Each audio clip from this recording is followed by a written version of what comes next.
할렐루야. 오늘도 하나님 앞에 귀한 예배드리러 나오신 우리 성도님들 주님의 이름으로 환영합니다. 오늘도 기쁜 날 찬양하시면서 하나님께 영광 돌리도록 하겠습니다.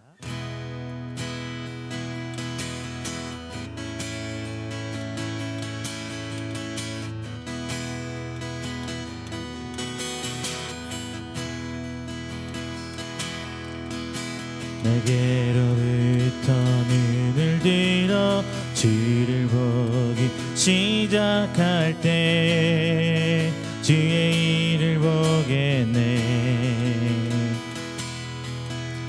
내 작은 마음 돌이키사 하늘에 꿈꾸게 하네. 주님을 볼 때 모든 시선을 주님께 드리고 살아계신 하나님을 느낄 때 내 삶은 주의 역사가 되고 하나님이 일하기 시작하네. 성령이 나를 변화시켜 모든 주려 사라질 때 주의 일을 보겠네. 주의 일을 보겠네. 황폐한 땅 한가운데서 주님의 말게 되리. 주님을 볼 때 모든 시선을 주님께 드리고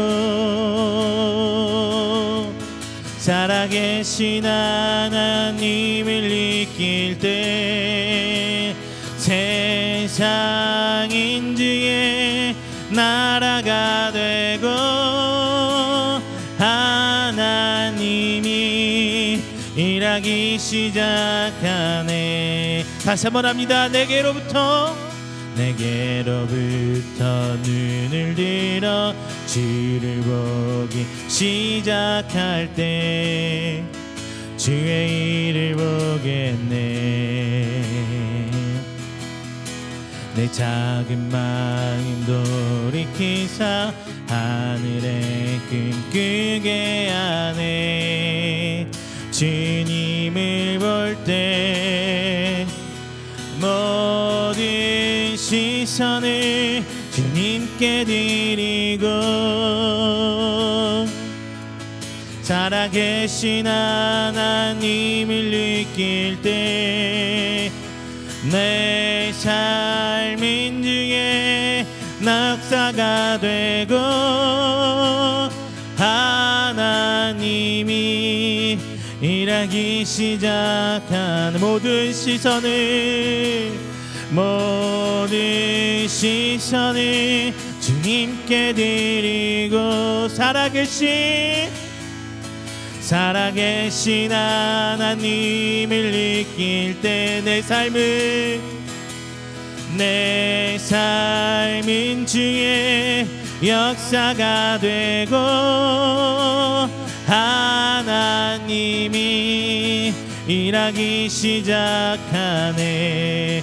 할렐루야. 이 시간 우리 함께 드려줄 예배를 위해서 기도하는 시간 갖도록 하겠습니다. 주님 위에 우리의 예배를 받아주시고 우리 찬양 가운데 거하시며 아픔 가운데의 힘으로 우리를 보호하고 돌봐주시옵소서. 우리 간절히 함께 기도하도록 하겠습니다. 사랑이 많으신 내 주 하나님 아버지 감사 영광 드립니다. 하나님의 귀한 자녀 오늘 이 자리에 나와 하나님 앞에 예배 드립니다. 각 처한 상황 속에서 주님 붙들어 주시고 은혜로 함께 하여 주시사 저들의 심령 주께서 붙들어 주시며 오늘 귀한 이 시간 하나님께 온전히 드려질 수 있도록 주님 붙들어 주시옵소서. 나의 나 된 것 이 시간 내려놓길 원합니다. 하나님 아버지 내 모습보다 하나님 형상 찾기를 원하오니 주님 붙들어 주시옵시고 저희 나아갈 길을 이 시간 알려주시고 아버지 거듭난 귀한 성령의 돌보심으로 저희들이 나아갈 수 있도록 주님 인도하여 주시옵소서. 하나님 아버지 저희들 나아가고 있는 모든 시간 온전히 주께 붙들고 나아갈 것이다오니 하나님 아버지 붙잡아 주시고 성령의 이끄심 따라갈 수 있도록 주시옵소서. 하나님 나의 심령 채워주시옵소서.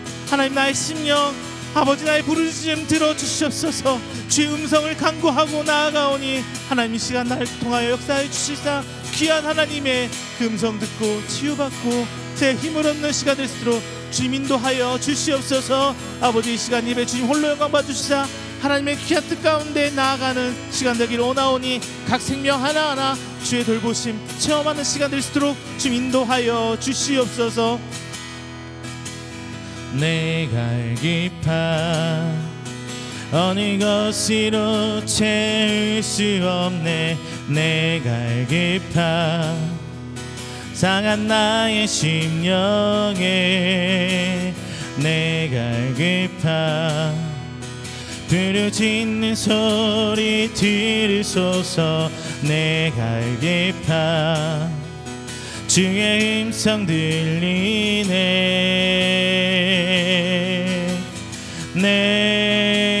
내게로 나오라. 영원히 영원히 목마름 전혀 없으리. 내게로 나오라. 가까이 가까이 생수의 근원 내신 주께 내게로 나오라. 영원히 영원히 목마름 전혀 없으니 내게로 나오라. 가까이 가까이 생명의 근원 되신 주께 내 갈급함 찬양합니다. 내 갈급함 어느 것으로 채울 수 없네. 내 갈급함 상한 나의 심령에 내 갈급함 부르짖는 소리 들으소서. 내 갈기파 주의 음성 들리네. 내게로 나오라. 영원히 영원히 목마름 전혀 없으니 내게로 나오라. 가까이 가까이 생수의 근원 내신 주께 내게로 나오라.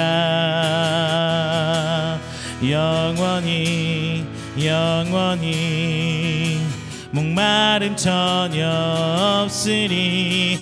내게로 나오라. 가까이 가까이 생명의 근원 되신 주께 이곳에 생명샘 솟아나. 이곳에 생명샘 솟아나. 눈물 골짝 지나갈 때에 모자라 열매 맺히고 웃음소리 넘쳐나리라. 이곳에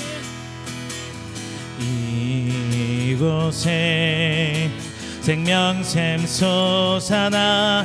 눈물 골짝 지나갈 때에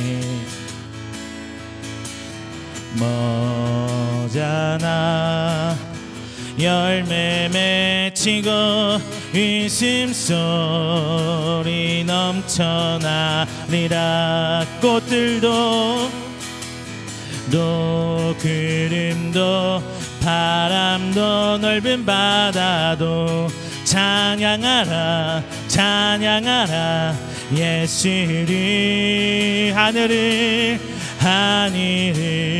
울리며 노래해 나의 영혼아 은혜의 주 은혜의 주 은혜의 주 그날에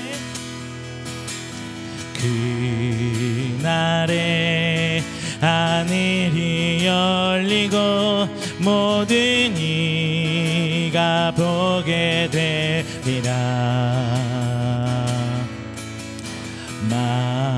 마침내 꽃들이 피고 영광의 주가 오시리라 꽃들도 구름도 바람도 넓은 바다도 찬양하라 찬양하라 예수를 하늘을 울리며 노래해 나의 영혼아 은혜의 주 은혜의 주 은혜의 주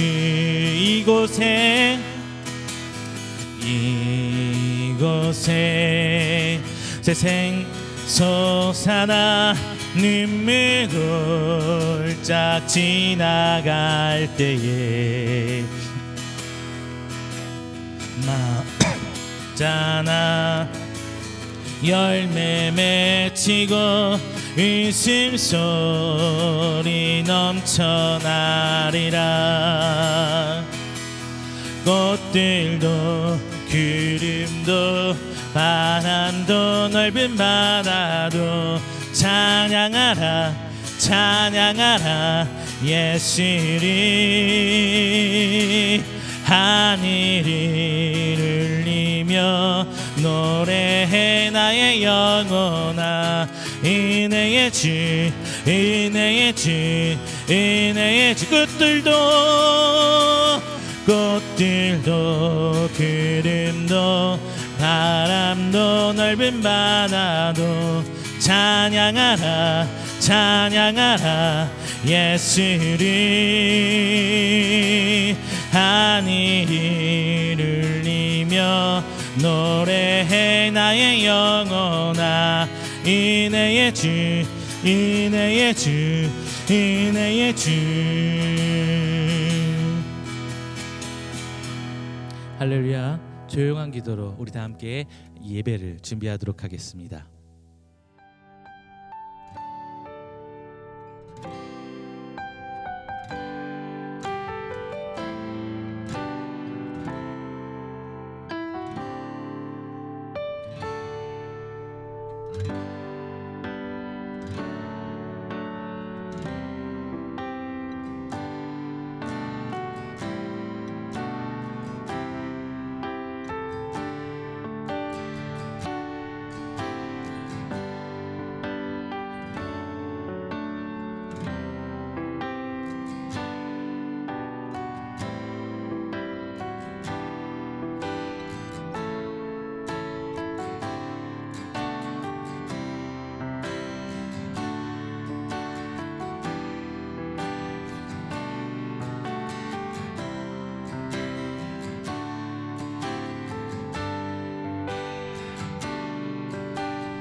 사도신경으로 우리의 신앙을 고백하도록 하겠습니다.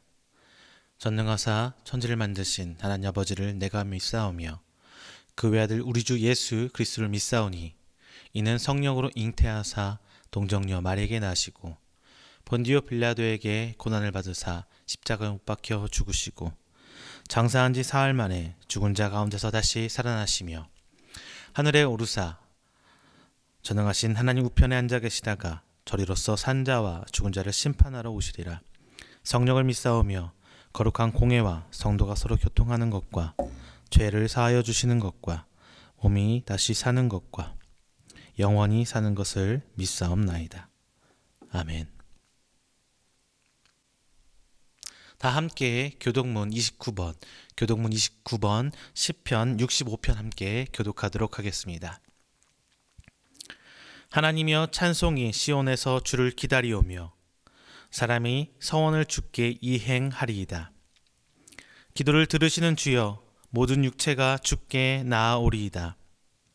죄악이 나를 이겼사오니 우리의 허물을 주께서 사하시리이다. 주께서 택하시고 가까이 오게 하사 주의 뜰에 살게 하신 사람은 복이 있나이다. 우리가 주의 집 곧 주의 성전의 아름다움으로 만족하리이다. 땅을 돌보사 물을 내어 심히 윤택하게 하시며 하나님의 강에 물이 가득하게 하시고 이같이 땅을 예배하신 후에 그들에게 곡식을 주시나이다. 초장은 양떼로 옷 입었고 골짜기는 곡식으로 덮었음에 그들이 다 즐거이 외치고 또 노래하나이다. 아멘. 찬송가 370장 다 함께 찬양하도록 하겠습니다.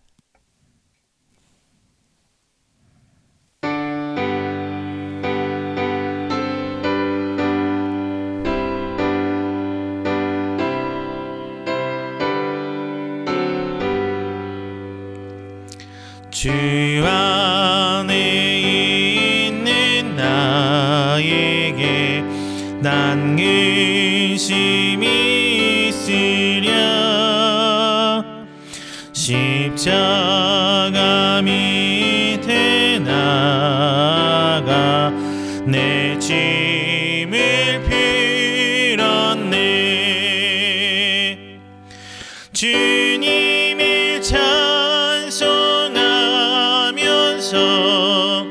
할렐루야 할렐루야. 내 앞길 멀고 험해도 나 주님만 따라가리. 그 두려움이 변하여 내 기도 되었고 전날의 안심 변하여 내 노래 되었네. 주님을 찬송하면서 할렐루야 할렐루야. 내 앞길 멀고 험해도 나 주님만 따라가리. 내 주는 자비하셔서 늘 함께 계시고 내 궁핍함을 아시고 늘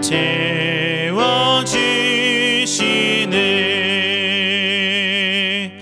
주님을 찬송하면서 할렐루야 할렐루야. 내 앞길 멀고 험해도 나 주님만 따라가리. 내 주와 맺은 언약은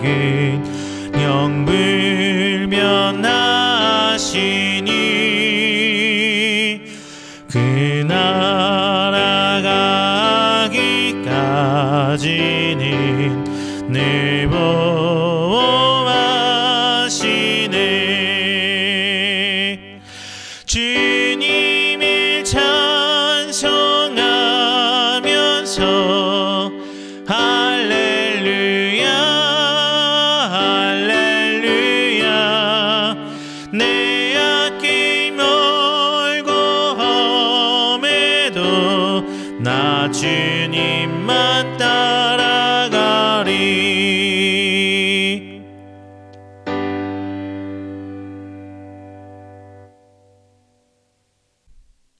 오늘 함께 드릴 이 예배를 위해서 제가 기도하도록 하겠습니다. 사랑과 은혜가 충만하신 우리 하나님 아버지, 먼저 감사와 영광 돌립니다. 태초부터 하나님 귀한 구원 사역 가운데 우리를 택하여 주사 하나님의 그 선택하심에 오늘 우리가 하나님의 성도로 자녀로 오늘 자리나 하나님께 예배드리게 해주심 먼저 감사드립니다.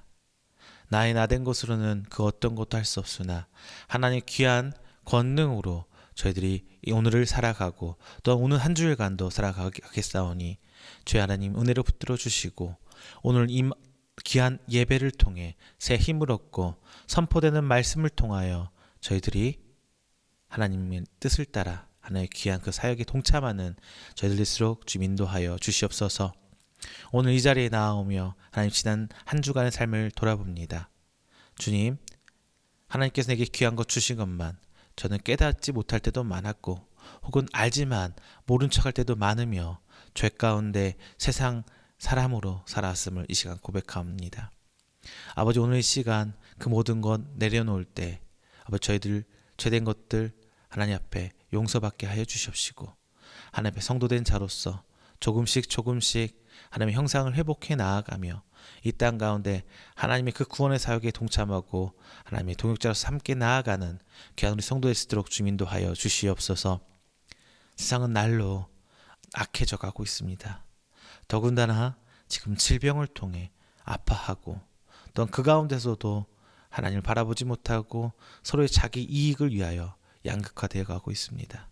하나님, 극단에 있는 저희들 주의 사랑으로 하나 되게 하여 주십시고 하나님이 베푸신 은혜를 저희들 깨달으며 하나님을 찬양하고 예배하고 하나님께 영광 돌리는 귀한 성도 삼아 주십시고 그 가운데 복음을 선포하고 전파하는 저희들을 낼 수 있도록 주님 인도하여 주시옵소서.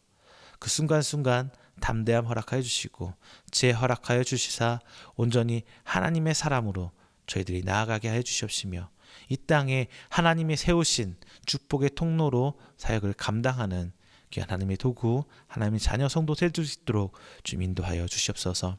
지금 상황으로 인해서 각 가정에서 각기 다른 상황 속에서 예배드립니다. 모두 하나님께서 동일한 은혜로 보살펴 주시옵시고 저희들이 입술 벌려 찬양하고 머리 조아려 기도하며 마음을 다해 말씀을 청종할 때 주님 아버지 은혜 베푸시사 저들이 한 주일간 살아가는데 온전히 주님 붙들고 나아갈 수 있는 귀한 믿음의 자녀 될 수 있도록 주님 축복하여 주시옵소서. 오늘 이 자리 함께 예배 시작합니다. 주님 악한 것 틈타지 않게 하시고 온전히 하나님의 은혜 가운데 함께 하시며 하나님의 인도하신 가운데 평안함으로 살아가는 이 시간 예배 드려지는 귀한 시간 될 수 있도록 주님 붙들어 주시옵소서. 이 모든 말씀 살아계신 예수 그리스도의 이름으로 축복하며 기도드립니다. 아멘. 오늘 함께 은혜 나누실 말씀은 로마서 4장입니다. 로마서 4장 13절부터 16절까지 말씀 함께 봉독하도록 하겠습니다. 로마서 4장 13절부터 16절까지 제가 가진 성경으로 신약 244페이지입니다. 봉독하겠습니다. 아브라함이나 그 후손에게 세상의 상속자가 되리라고 하신 언약은 율법으로 말미암은 것이 아니요 오직 믿음의 의로 말미암은 것이니라. 만일 율법에 속한 자들이 상속자이면 믿음은 헛것이 되고 약속은 파기되었느니라. 율법은 진노를 이루게 하나니 율법이 없는 곳에는 범법도 없느니라. 그러므로 상속자가 되는 그것이 은혜에 속하기 위하여 믿음으로 되나니 이는 그 약속을 그 모든 후손에게 굳게 하려 하심이라. 율법에 속한 자에게 뿐만 아니라 아브라함의 믿음에 속한 자에게도 그러하니 아브라함은 우리 모든 사람의 조상이라. 아멘. 할렐루야, 반갑습니다. 지난 한 주일간도 하나님 은혜 가운데 평안하셨습니까? 요즘 뉴스를 보면서 제일 안타까운 소식 중에 하나가 조금 사람들이 살아가면서 양극단으로 가는 것 같습니다. 점점 가면 갈수록 이런 양극단으로 가는 양극화 현상은 점점 심해지고 있습니다. 정치, 경제, 문화, 사상 등 여러 분야에 걸쳐서 이런 양극화 현상은 전반적으로 분명하게 나타나고 있는 것 같습니다. 특히나 우리가 이런 양극화 현상을 직접적으로 체험할 수 있는 부분은 경제적인 측면이 아닌가 싶습니다. 경제적으로 양극화됐다. 누군 잘 살고 누군 못 살고 중산층이 없어지고 있다. 뭐 이런 말인데요. 그런데 양극화 현상보다 더 무서운 거는 뭐냐? 이런 빈익빈 부가 이제 세습되고 있다는 겁니다. 다음 세대로 대물림되고 있다는 게 정말 무서운 점인데요. 예전에는 이런 말이 있었습니다. 개천에서 용난다. 그런데 요즘에는 개천에서 용나지 않는다. 뭐 이런 말들을 하시더라고요. 여러분, 빈익빈 부익부 많이 들어보셨잖아요. 부모의 경제력이 그대로 자녀에게 대물림되면서 가난하면 가난하게, 부자는 대대로 부자로 살게 된다. 이런 말인데요. 제가 이런 이야기를 꺼낸 이유는 뭐 정치적인 견해를 밝히고자 한 것도 아니고 어떤 경제학적인 어떤 강의를 하고자 하는 것도 아닙니다. 오늘 말씀의 중심 내용에는 상속이라는 개념에 대해서 이어가고자 이런 말씀을 드렸습니다. 다들 상속이 무엇인지는 알고 계시죠? 부모로부터 유산을 물려받는 행위를 상속이라고 합니다. 이 상속의 개념은 법적인 개념이 다분히 들어가 있습니다. 사회적, 문화적으로 인정받아야 하는 것도 중요하지만 법적 효력 안에 있어야 한다는 게 더 중요한 것입니다. 이제 이런 상속이란 말에서 이런 말이 나오기 시작했죠. 금수저, 은수저, 동수저. 나중에는 다이아몬드 수저, 흑수저 뭐 이런 것까지 나왔습니다. 여러분은 이 중에 어디에 속하고 계십니까? 혹시나 이런 부분에 있어 부딪혀가지고 좌절하고 계시지는 않습니까? 오늘 말씀을 통해 하나님께서 주시는 새 힘을 받으시기를 바랍니다. 오늘 본문 13절, 16절 이 4개 절에서요 15절을 제외한 13, 14, 16절 이 세 본문에서 상속이란 단어가 3번이나 나옵니다. 성경에서 반복되는 단어는 그냥 나온 단어가 아니에요. 이 본문에서 가장 중요하게 다루고 있는 포인트, 강조하기 위해서 반복적으로 사용하는 것입니다. 그래서 성경을 볼 때 우리는 반복하는 단어에 좀 유념해서 봐야 될 필요성이 있습니다. 앞서 말씀드린 것처럼 상속이라는 단어는 법적인 의미가 아주 강한 단어입니다. 그래서 충분한 조건이 주어졌을 때 비로소 상속이 정당성 있게 이어지는 것이지 그렇지 못한 경우는 어때요? 분쟁이 비일비재하게 일어납니다. 이것은 과거나 현대, 지금 우리 생활 속에서 모습까지 어디서나 볼 수 있는 상황인 것 같습니다.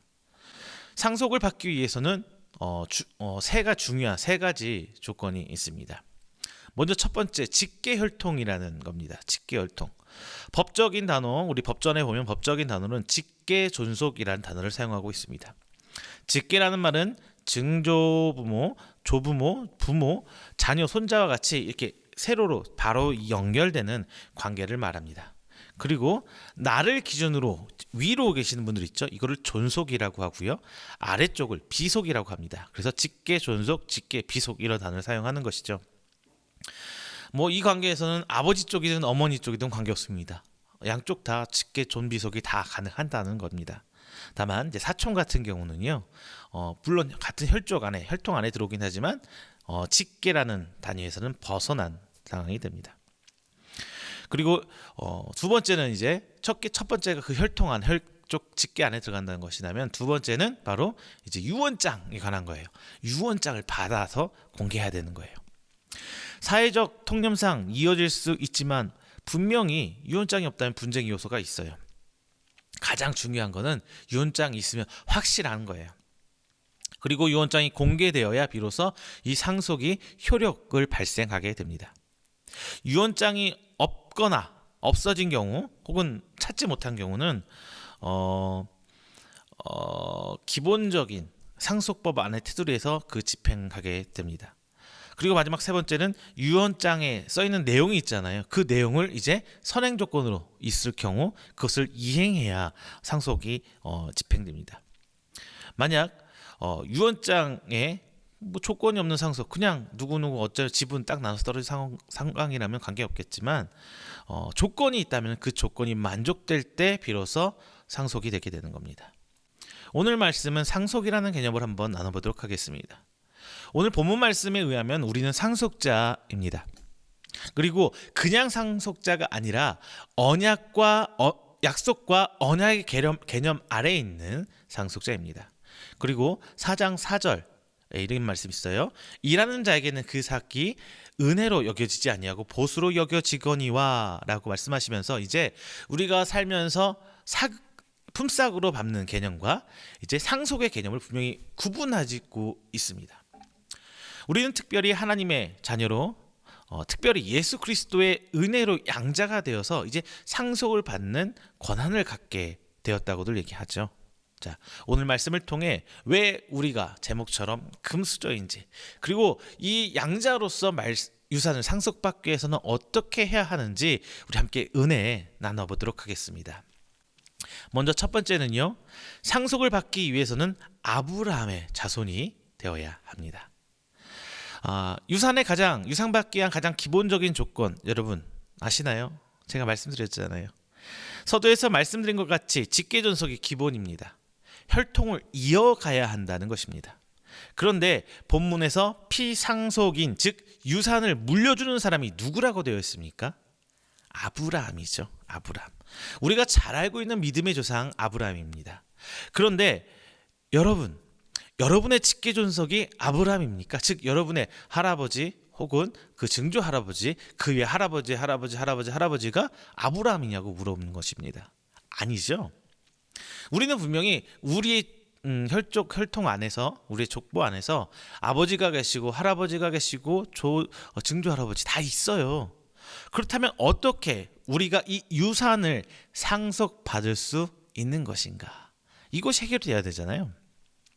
자, 아브라함으로부터 시작된 언약이 유산입니다. 그리고 그 언약은 아브라함부터 시작해서 이삭과 야곱을 통해 나중에는 이스라엘에게 이어져 왔습니다. 그리고 현재는 이제 예수 그리스도를 통해 하나님의 자녀가 되므로 우리 모두가 그 언약의 상속 권한이 생겼다고 합니다. 이 부분까지는 그냥 다 알고 계시는 부분이잖아요. 그런데 13절 아브라함이나 그 후손에게 세상의 상속자가 되리라고 하신 언약은, 자 여기요, 상반절이에요. 우리말 어법에는 좀 안 맞아서 어렵게 좀 해석이 잘 안 될 수는 있어요. 그래서 제가 세번역 성경 읽어드립니다. 아브라함이나 그 자손에게 주신 하나님의 약속, 곧 그들이 세상을 물려받을 상속자가 되리라는 것은, 이렇게 쫙 풀어서 번역해 놓았습니다. 세상의 창조주가 하나님이십니다. 즉 세상은 기본적으로 우리 인간들까지 포함해서 하나님의 소유물입니다. 그리고 세상을 창조하신 후에 아담과 하와에게 선악을 알게 하는 나무를 제외한 모든 권한을 아담과 하와에게 양도하십니다. 선악의 판단 기준을 제외한 나머지를 이제 맡기신 건데요. 결국 이들은 선악을 알게 하는 것마저 뱀의 꼬임에 빠져 하나님처럼 되고자 선악과를 먹게 됩니다. 이 죄로 결국 에덴 동산에서 쫓겨나죠. 쫓겨난 걸로 끝나면 지금 우리가 이 얘기를 할 필요가 없어요. 그런데 하나님께서는 쫓아내셨지만 이 인간을 긍휼히 여기셔서, 불쌍히 여기셔서 구원의 계획을 이제 실행하게 됩니다. 그 첫 전환점이 아브라함입니다. 아브라함을 택하시고 언약을 세우셨으며 그를 의인으로 여기시고 믿음의 조상으로 삼아주셨습니다. 하나님과 인간 사이에 무너졌던 관계가 이제 아브라함 때부터 회복되기 시작하는 거예요. 하나님께서는 아브라함과 언약을 세우시고 모든 것을 다시 유산을 통해 대대로 이어져 가게 남겨주십니다. 오늘 본문 말씀에 의하면 우리에게 세상을 유산으로 남겨주신 거예요. 세상 전부를 남겨주신 거예요. 세상을 다시 하나님이 뺏어갔지만 다시 우리 손에 쥐어주신 거란 말입니다. 자, 다시 처음으로 들어가서요. 문제가 해결되지 않았어요. 무엇이냐? 우리가 아브라함의 직계가 맞느냐 맞느냐, 상속의 자격이 있느냐 없느냐, 이 문제예요. 이게 해결돼야 되잖아요. 우리에게는 아브라함에게 하신 언약을 상속받을 수 있는 자격이 혈통상 없어요. 그런데 여기서 이제 성경 통틀어서 가장 중요한 은혜가 발동합니다. 그것이 무엇이냐? 바로 예수 그리스도입니다. 예수 그리스도가 우리 죄로 인해 죽으시고 하나님과 우리 인간 사이를 회복시키고자 이제 화목제물 되셨습니다. 지난주에 제가 말씀드렸죠. 그리고 우리를 구원하기 위해서 부활하셨어요. 그로 인해 우리는 구원받을 수 있는 기회를 얻은 것입니다. 기회를 말이죠. 또 하나 상속받기 위해서라고 말씀드렸습니다. 하지만 우리는 부모를 선택할 수 없죠. 선택할 수 없잖아요. 제가 예전에 사춘기 때 아직도 그게 생각나요. 막 사춘기 때 어머니 아버지께 막 감정을 토해내면서 내가 태어나고 싶어서 태어났어? 왜 나를 낳았어? 막 이런 말 했던 것이 아직도 기억이 나요. 부모님 참 속상하셨을 거예요. 제가 남자로서 하는 말이지만 남자니까요. 여자는 모르고. 남자는요, 군대 와서 철든다? 아니에요. 결혼하면 철든다? 아닙니다. 저 개인적으로는요, 결혼하고서 아빠가 돼봐야 이제 조금씩 철이 드는 것 같아요. 무엇인가를 책임지게 되고 무엇인가를 내가 과거했던 그 위치를 알아가게 되는, 뭐 그래요. 뭐 이처럼 우리는 부모를 선택할 수 없어요. 또 이것과 마찬가지로 우리는 하나님을 선택할 수 없습니다. 믿음은 우리가 믿는 것이 아니라 하나님의 전적인 은혜로만 믿을 수 있는 거예요. 우리는 이 점을 간과하면 안 됩니다. 전도, 복음 전차는 아주 중요한 명령 맞습니다. 우리가 전도해서 복음을 전해서 누군가가 예수님을 선택하고 믿는 것이 아닙니다.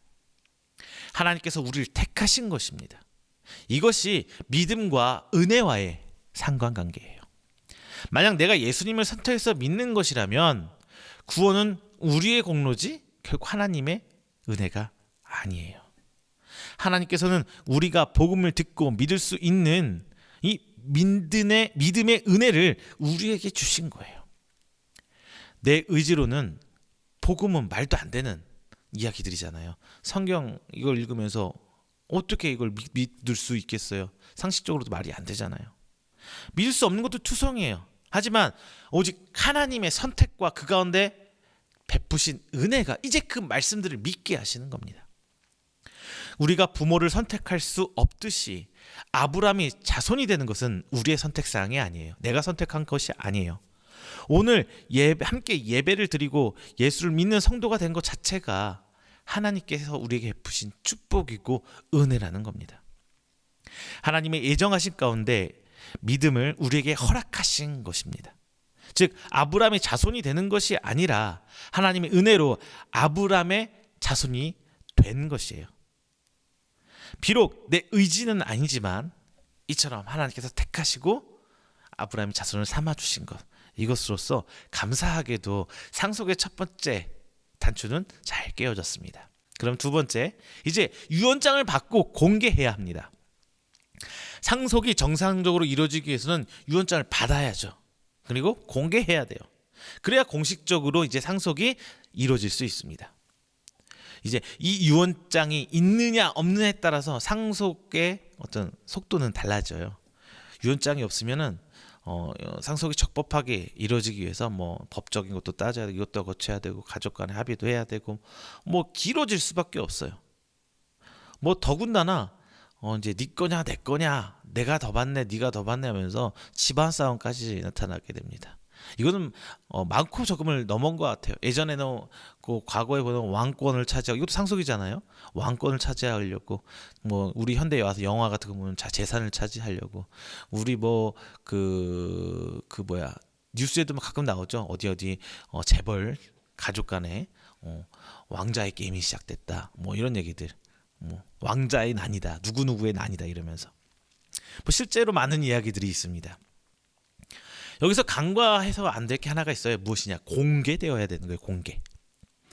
유언장이 효력을 발생하기 위해서는 적법한 절차에 따라 공개되어야 합니다.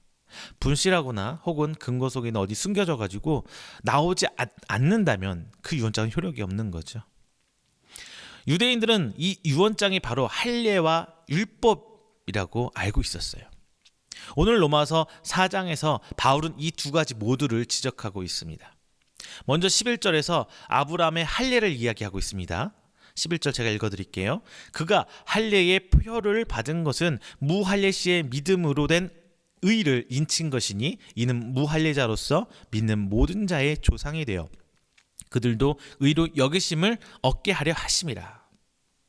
그러니까 아브라함은 할례를 받기 전에 이미 믿음으로 의의 인치심, 즉 믿음의 조상으로 하나님 조상이라고 하나님으로부터 인정받았다는 거예요. 이미 할례 받기 전에 아브라함은 하나님으로부터 너 믿음의 조상 맞아, 내가 인정한다 이렇게 됐다는 거예요. 12절 제가 한 번 더 읽어드릴게요. 또한 할례자의 조상이 되었나니 곧 할례 받을 자에게뿐 아니라 우리 조상 아브라함이 무할례 시에 가졌던 믿음의 자치를 따르는 자들에게도 그러하니라. 뭐 이렇게만 하면서 다시 한번 할례와 언약의 계승과는 전혀 관계가 없다는 것을 바울은 분명하게 밝히고 있습니다. 또한 유대인들은 율법으로 인해 자신들이 하나님의 장자로서 이미 그 상속의 권한을 갖고 있다고 여겼어요. 자신만 갖고 있다고 여겼어요. 율법이 상속관계에 있어서 바로 인증해주는 유언장 같은 역할을 하고 있다고 그들은 믿고 있었던 겁니다. 하지만 바울은 13절 후반절에서 이제 언약은 율법으로 말미암은 것이 아니요 오직 믿음의 의로 말미암은 것이니라 라고 하면서 아브라함의 직계종속 적장자로서 상속은 율법이 아니라 예수 그리스도를 믿는 것이라고 거듭 강조하고 있습니다. 그러면서 14절 만일 율법에 속한 자들이 상속자이면 믿음은 헛된 것이고 약속은 파기되었느니라 라고 하면서 하나님의 언약의 승계는 예수 그리스도를 믿는 믿음이 그 어떤 것보다 우선됨을 이야기합니다.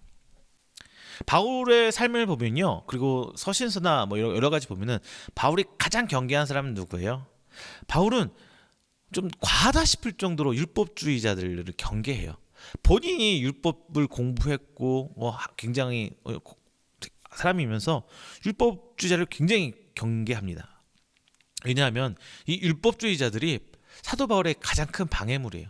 복음이 전파되는데 가장 앞장서서 방해하는 사람들이기 때문에, 그리고 하나님의 말씀을 변질시키는 사람들이기 때문에 바울은 정말 경계합니다. 그렇다고 바울이 율법을 완전히 무시해버리느냐? 아니에요. 그건 또 아니란 말이에요. 우리 예를 들어볼까요? 바울이 양자로 여기던 디모데를 파송하면서 어때요? 할례를 행해서 파송하죠. 물론 율법을 지키려고 해서 파송한 건 아닙니다만 어쨌든 그도 바울 자신도 율법을 공부한 사람이고 유대인으로 평생을 걸쳐서 살아온 사람이기 때문에 율법을 완전히 무시하고 살진 않아요. 그도 예수 그리스도를 믿었지만 그는 율법을 다 지키고 살아가요. 다만 그 율법 자체가 복음을 전파하고 예수님을 믿는 데 방해가 될 시에는 율법보다 우선 복음을 우선시합니다. 우리도 이 점을 간과해서는 안 됩니다. 율법이 복음의 본질을 흐리게 한다면 과감히 버리고 복음의 본질을 추구했던 바울처럼 우리의 신앙에서 신앙의 관습이 복음의 본질을 흐리게 한다면 우리도 과감히 버릴 줄 알아야 되는 거예요. 틀렸다는 것이 아니에요. 옳다 그르다의 문제를 판단하는 것이 아니라 무엇이 우선시해야 되어야 하느냐라는 것에 초점을 맞춰야 되는 거예요. 그리고 예수 그리스도의 복음이 가장 우선한다는 것입니다. 우리 삶으로 돌아봐서 볼게요. 우리 신앙의 선배들이 만들었던 신앙 고백을 위해 행했던 귀한 교회 전통들이 참 많아요. 뭐 작전기도, 부흥회, 사경회, 뭐 릴레이 기도회, 뭐 산기도 뭐 이런 것도 많이 있잖아요. 그래서 뭐 새벽기도도 마찬가지고 많이 있어요. 하지만 현대에 와서 이제 이 전통을 지키려고 복음의 본질이 흐려지는 경우가 종종 있습니다. 뭐 오늘 제가 한 가지에만 꼽아볼게요.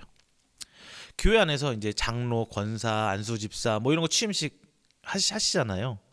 그런데 이 취임을 하면서 우리 신앙의 선배들께서는 그게 너무 감사해요. 제가 장로가 되고 직분 맡은 거에 너무 감사해요. 그래서 헌금도 하고 헌신도 합니다. 그리고 교회 안에 잔치를 베풀어요. 선물도 나눠주고 너무 감사해서 나누는 거거든요. 좋은 전통이었어요. 이거 잘못된 거 아니죠. 이제 그런데 그 안에는 그들의 믿음의 고백이 있었고 감사와 사랑으로 나눔 또한 존재합니다. 이제 이것이 시간이 흘러서 전통이 전통주의가 되어버릴 때 교회 안에서 자신들의 입지를 강화하는 그리고 넘지 못하는 울타리로 만들어버렸어요. 성직자 즉 목사 뭐 이런 목사의 성직자의 교권주의와 유사한 일반 성도 안에서 너와 나는 달라. 나가 우선 굉장히 우위에 있는 거야라고 교권주의를 만들어버린 것입니다. 여기에서 중요한 것은 취임하는 분들의 믿음과 마음이지 헌금을 하고 잔치를 베풀고 선물을 나눠주는 이 행위가 아닌 것은 우리 다 알고 있잖아요. 복음의 본질, 그들의 믿음을 그들이 하나님께 헌신하고자 하는 그 믿음을 본받아야 하는 거지 그들 행위 자체에 무엇인가 있는 건 아닌 거죠. 유대인들의 전통이 전통주의가 될 때 그리고 율법이 율법주의가 될 때 복음의 반대쪽에 서버린 것처럼 우리의 신앙에서도 전통이 전통주의가 되어버린다면 오히려 각 개인 우리의 신앙을 가로막고 복음의 전파를 방해하는 도구가 되어버릴 뿐 절대 언약을 그리고 하나님의 그 언약을 계승하는 유언장 혹은 증표가 될 수 없다는 것을 명심하시기 바랍니다. 유언장은 하나님께서 이미 믿음으로 확정하셨습니다. 그렇다면 공개하는 것은 이제 18절에서 무엇이라고 얘기하느냐 한번 살펴볼게요. 18절 아브라함이 바랄 수 없는 중에 바라고 믿었으니 이는 내 후손이 이 같으리라고 하신 말씀대로 많은 민족의 조상이 되게 하려 하심이라.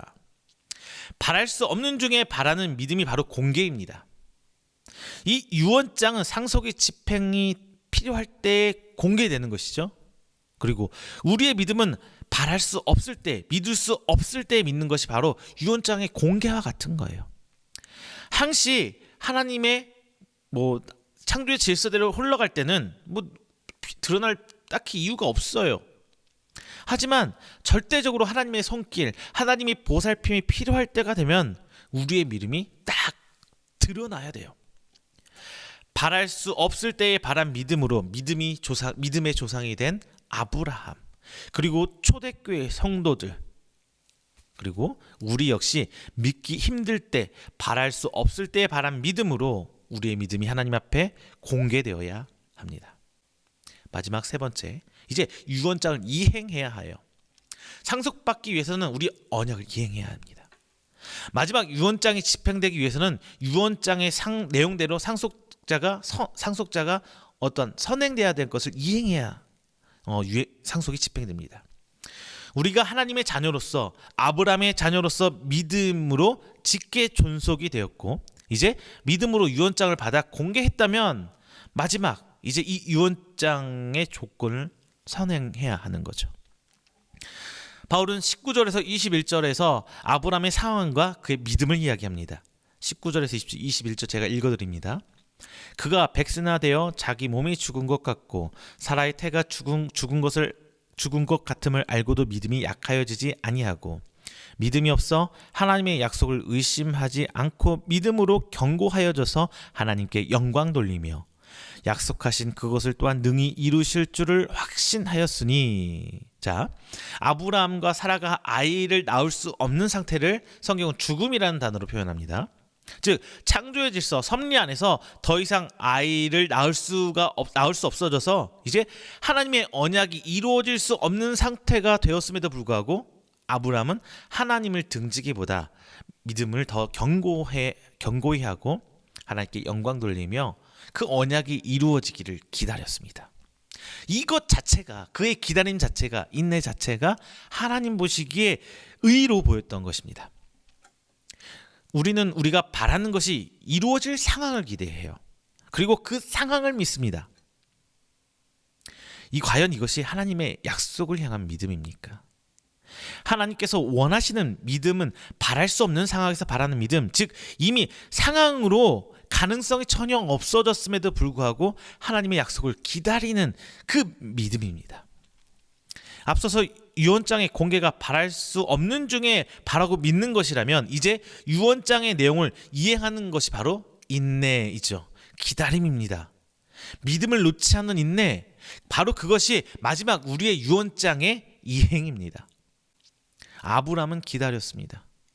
하나님께서 약속하신 그것이 이루어지기까지 끝까지 기다렸어요. 물론 중간에 잠깐 딴짓하죠. 그래서 이스마엘이 등장하긴 합니다. 그렇지만 결국 아브라함은 기다렸잖아요. 그리고 이삭을 받았잖아요. 그런데 아브라함만 기다린 건 아니에요. 하나님도 똑같이, 우리랑 똑같이 기다리세요. 그때를. 하나님께서는 아브라함과 사라가 무능해질 때까지 기다렸습니다. 오직 언약의 이행을 위해서, 오직 하나님만이 할 수 있는 그때를 위해서 하나님은 기다리신 것입니다. 마침내 그 때가 이를 때 하나님은 언약을 이행하십니다. 우리 인간은 하나님의 구원 사역 안에서 무능합니다. 할 수 있는 것이 없어요. 인간의 조건, 상태, 행위 등의 이러한 구원이 존재하지 않아요. 다만 오직 하나님의 능력 안에서만 언약이 이행되고 구원이 발동하게 됩니다. 오직 하나님만 이 유언의 집행자가 되셔서 우리가 상속자로서 결격사항은 없는지, 그리고 유언의 집행과 상속이 올바르게 진행될 때인지 판단하시고 집행하십니다. 하나님은 아브라함의 이 믿음을, 인내를 의로 보셨습니다. 우리가 될 줄로 믿는 믿음을 넘어서서 하실 하나님을 믿으며 결과보다 하나님의 일하심을 기대하고 기다릴 때 하나님께서는 우리를 의롭게 여기실 것입니다. 이제 하나님께서는 적법하게 우리를 상속자로 인정하시고 하나님의 언약이 우리에게 상속되어서 우리는 흙수저가 아닌 금수저로서 그 권리를 누릴 수 있게 된 것입니다. 말씀을 맺겠습니다. 바울은 아브라함의 언약이 아브라함으로 끝나는 것이 아니라 이제 우리에게까지 확장되는 것을 24절, 25절에서 밝힙니다. 제가 읽어드리겠습니다. 의로 여기심을 받을 우리도 위함이니 곧 예수 우리 주를 죽은 자 가운데서 살리신 이를 믿는 자니라. 예수는 우리가 범죄한 것 때문에 내 주민이 되고 또한 우리를 의롭다 하시기 위하여 살아 나셨느니라. 우리는 하나님의 자녀, 양자 되고 믿음의 조상인 아브라함의 후손으로서 적법한 상속자가 되었습니다. 비록 피 한 방울 섞이지 않을지라도 예수 그리스도를 믿는 은혜를 통해 아브라함의 족보에 들었고 이제 아브라함이 받은 언약이 우리에게까지 상속되어 이어지게 되었습니다. 이것은 우리가 받아 믿을 수 있을 때든 믿을 수 없을 때든 그 믿음이 인정받을 때 비로소 상속이 집행되는 것입니다. 다만 우리가 조심해야 될 게 하나가 있어요. 이 모든 것은 하나님께 감사하게 받아야 할 은혜지 마치 우리가 이 땅에서 하나님께 예배드리고 헌신한 대가로 여겨서는 안 된다는 거예요. 우리는 결코 율법이나 행위로 하나님 앞에 의롭다함을 얻을 수가 없습니다. 그리고 우리의 소망은 이 땅에서 사는 삶을 넘어서서 마지막 때에 있습니다.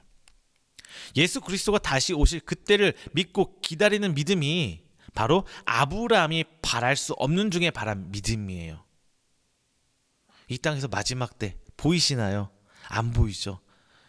우리의 피부로 와닿지가 않아요. 그럼에도 불구하고 마지막 때를 기다리는 것. 이 땅에서 우리의 행사가 잘 되고 우리의 계획이 잘 이루어지고 내가 바라는 데 다 이루어지는 것을 향한 믿음이 아니라 최종적으로 우리가 바라는 믿음은 마지막 때에 대한 종말에 대한 믿음이라는 겁니다. 그래서 그것을 바라는 믿음이 하나님 앞에 의롭다 여기심을 받는 믿음이에요. 이 땅에서 오늘 살아가기에 양식도 물질도 가족도 다 중요해요. 무시하며 살 수 없죠. 하지만 이것이 목적이 되고 하나님이 그리고 하나님의 언약이 수단이 될 수는 없습니다. 그리고 그렇게 해선 안 됩니다. 이것은 믿음이 아닙니다. 이 모든 것은 바로 예수님 때문에 가능한 일이었습니다.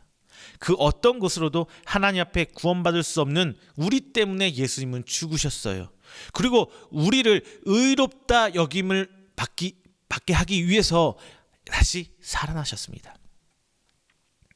만약에 상속을 당연하게 여긴다면 폐륜이 일어나요. 어머니 아버지 어차피 나 주실 건데 내가 쓸게요. 대표적인 대사 아닌가요? 유대인이 그랬어요. 상속을 감사히 받을 때 그 유산이 온전히 유지되고 정당하게 사용되어지는 거죠. 우리도 상속자가 된 것은 오직 하나님의 구원의 사역 안에서 예수 그리스도도 말미암은 것입니다. 자만도 교만도 하지 마시고, 그렇다고 힘들다고 포기하거나 주저앉지도 마시고, 오직 믿음을 견고하게 하고 하나님께 모든 상황 가운데서 하나님께 영광 돌리며 의롭다 인정받는 여러분 되시기를 바랍니다. 지금 당장 힘들다고 포기하지 마세요. 우리는 쑥스저가 아니에요. 지금 힘들더라도 인내한다면, 그리고 마지막 때를 향한 믿음으로 믿음을 굳건히 지켜나간다면 우리는 금수저입니다. 하나님이 그 유산을 받을, 그리고 그 언약의 이행하심을 체험할 그 권리가 우리에게 있는 것입니다. 자, 이 말 한번 따라해 볼게요. 우리는 하나님의 금수저입니다. 여러분들 이 말씀 붙들고 기도하시며 한 주간 살아갈 때 하나님께서 베푸신 큰 은혜를 누리시는 여러분 되시기를 주님의 이름으로 축원합니다. 기도하겠습니다. 사랑과 은혜가 충만하신 우리 주 하나님 아버지, 감사합니다. 하나님의 그 큰 은혜로 우리가 택함 받고 우리의 삶에, 우리의 어떤 곳으로 하나님 앞에 다가갈 수 없건만 하나님께서 은혜 베푸사 우리에게 예수 그리스도를 주시고 그로 말미암아 하나님의 그 언약을 계승할 수 있는 아브라함의 자손이 되게 해주심 정말 감사합니다. 그 상황 가운데 하나님, 믿을 수 없는 상황 가운데서도 믿고 나아가길 원합니다. 특히 우리 삶에 치여서 주님 오신다는 그 마지막 때에 대한 소망을 잃지 않기를 원합니다. 우리의 유산은 바로 그 믿음이오니 하나님 그 믿음 지키고 나아갈 때 하나님의 언약에 그 때에 우리가 하나님께 의롭다 인정함 받을 수 있도록 주님 은혜로 붙들어 주시옵소서. 오늘 하늘 주저하지 않고 주님께서 베푸실 그 상속자로서 당당하게 살아나가길 원합니다. 항상 하나님께 베푸실 그 은혜 가운데 흡족히 행복해하고 기뻐하며 하나님의 귀한 자녀로서 살아갈 수 있도록 은혜 베풀어 주시옵소서. 이 말씀 듣고 나아가는 우리 귀한 성도들 하나님께서 특별한 은혜 붙들어 주시고 이 말씀을 내 삶의 표대 삼아 나아가는 우리 성도들 하나님께 지혜로 새 힘으로 붙들어 주실 줄 믿습니다. 하나님 함께 하시고 저들의 삶을, 그리고 우리의 삶을 돌봐 주시옵소서. 사랑이 많으신 예수님의 이름으로 축복하며 기도드립니다. 아멘. 다 함께 찬송가 442장, 찬송가 442장 하시면서 준비하신 예물 하나님께 봉헌하도록 하겠습니다. 찬송가 442장입니다.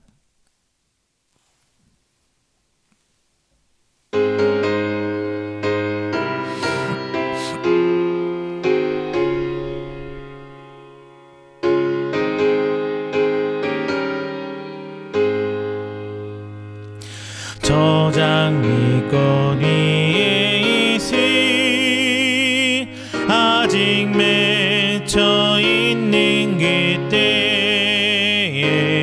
귀에는 이 소리 들으니 주 음성 분명하다. 주님 나와 동행을 하면서 나를 친 그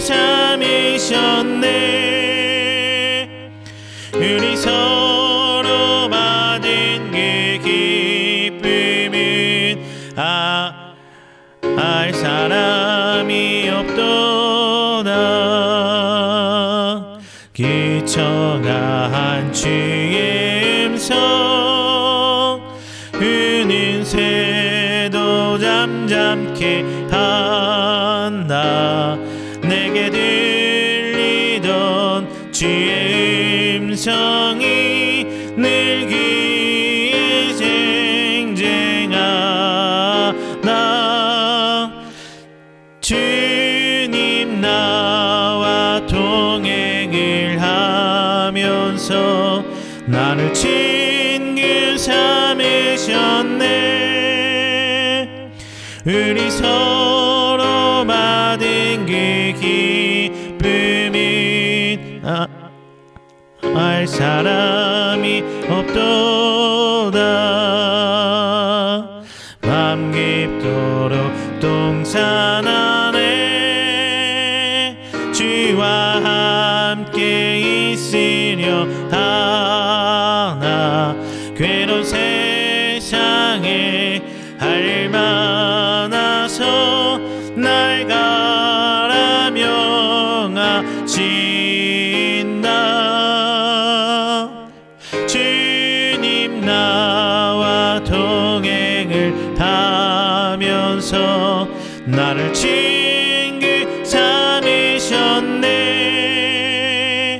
우리 서로 받은 그 기쁨은 알 사람이 없도다.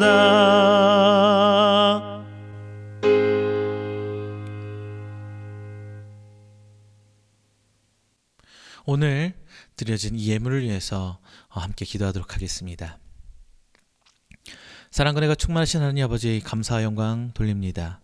하나님 은혜 가운데 지난 한 주일간을 아버지 저희가 하나님의 그 상속자로서 누리고 살아왔고, 오늘 또한 새 한 주를 시작하며 더욱더 큰 은혜에 기대하고 믿으며 오늘 귀한 것 하나님께 드렸습니다. 오늘 드려진 이 예물 단순히 돈이 아니라 쓰고 남아 드려지는 것이 아니라 저희들의 신앙의 고백이요 하나님께 먼저 떼드리는 귀한 예물이오니 주께서 흠양하여 주시고 기뻐 받아주시사 온전히 하나님의 귀한 사역 가운데 쓰여질 수 있도록 좀 축복하여 주시옵소서. 오늘 주일 예물 드립니다.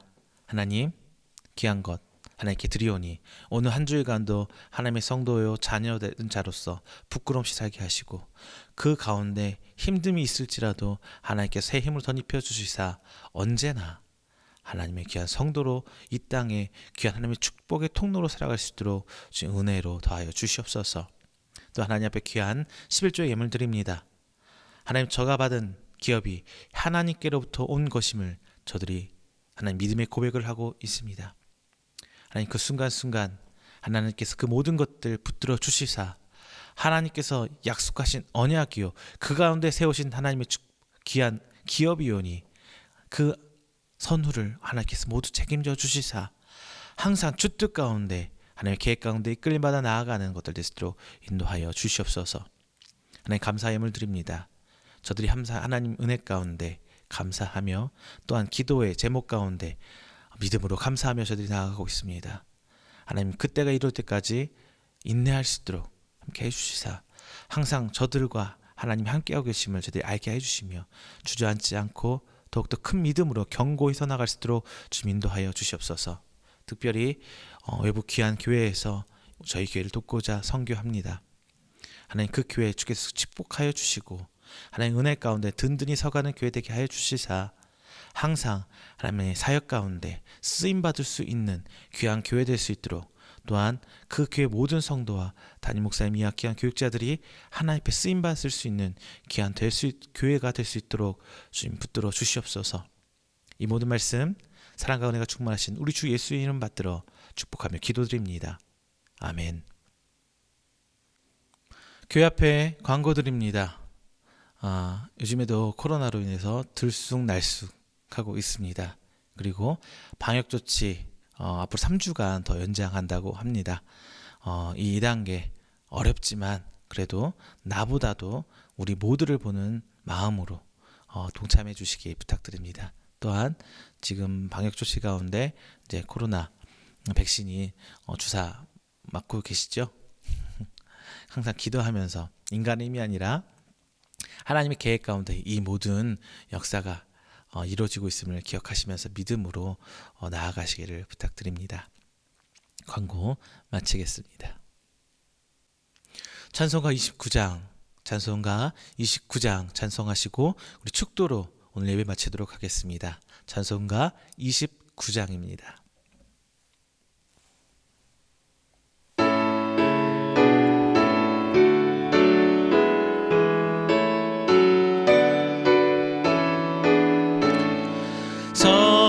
성도여 다 함께 할렐루야 아멘. 주 찬양하여라 할렐루야 아멘. 주 보좌 앞에서 택하신 은혜를 나 찬송하여라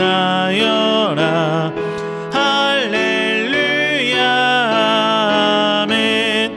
만문을 열어라 할렐루야 아멘. 온 하늘을 열라 할렐루야 아멘. 인도자 되시며 친구가 되신 주 그 사랑 끝없다 할렐루야 아멘. 주 찬양하여라 할렐루야 아멘. 찬양의 끝없다 할렐루야 아멘. 거룩한 집에서 주 은총 기리며 늘 찬송 부르자 할렐루야 아멘. 축도하겠습니다.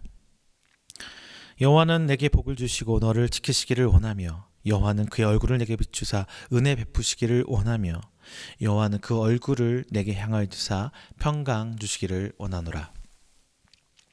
이제는 우리 주 예수 그리스도의 은혜와 하나님의 사랑하심과 성령님의 교통 교제하심이 오늘 이 자리 나와 하나님을 예배하고 선포된 말씀을 통해 저희들이 상속자로서 이 땅을 감사함으로 살아가기를 원하는 우리 귀한 성도들의 머리 위에와 그의 가정과 직장과 사업장 그리고 저가 계획하는 모든 행사 위에 영원토록 함께 있을지어다.